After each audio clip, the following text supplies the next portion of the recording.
cheminot chemine, le chemin se fait en marchant. Il était une fois 3 hommes qui voyageaient de concert. Le premier était une sorte de moine soldat, de sage guerrier. Il portait un sabre à la ceinture, un arc et un carquois plein de flèches. Le deuxième, lui, était un couturier tailleur. Et il portait en guise de coiffe une longue bande de tissu enroulée autour de la tête, comme un turban. Le troisième, c'était un menuisier charpentier.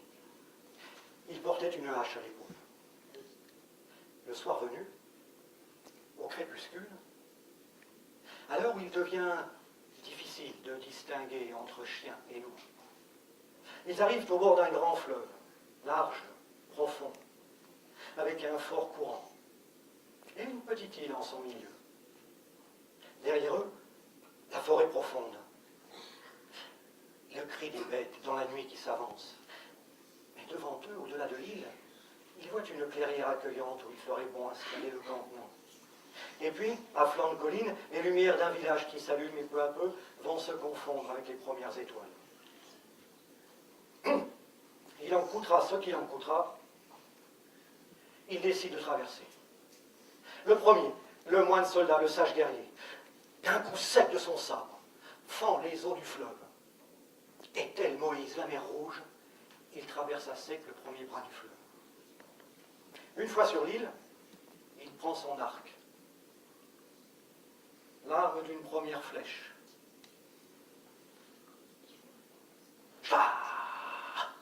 Une première flèche va se ficher sur la berge opposée.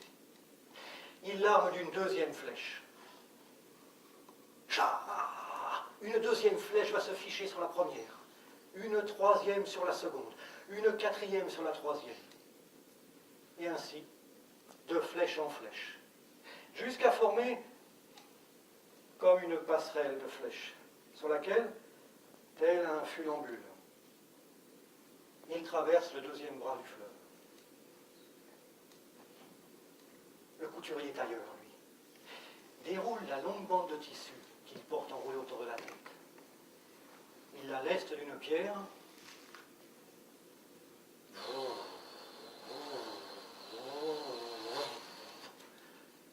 Une fois bien arrimé à l'île, il se jette dans les flots du fleuve. Et comme un marinier qui tire sa barque, il se hale jusque-là. Puis, une fois sur l'île, il fait de même, jusqu'à la berge opposée. Le troisième voyageur, lui, le menuisier charpentier, prend sa hache, abat tout simplement quelques arbres, il se fait un radeau, et il va rejoindre les deux autres.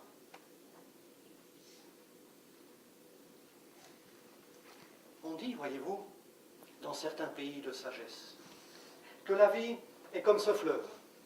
Chacun la traverse à sa façon. Mais personne ne refuse de traverser, sauf peut-être quelques-uns qui restent sur le rivage, à regarder les autres passer. Mais ça c'est une autre histoire. Maintenant, vous demandez peut-être ce qu'ont fait les 3 hommes une fois assemblés sur la rive. Eh bien, nous allons vous le dire.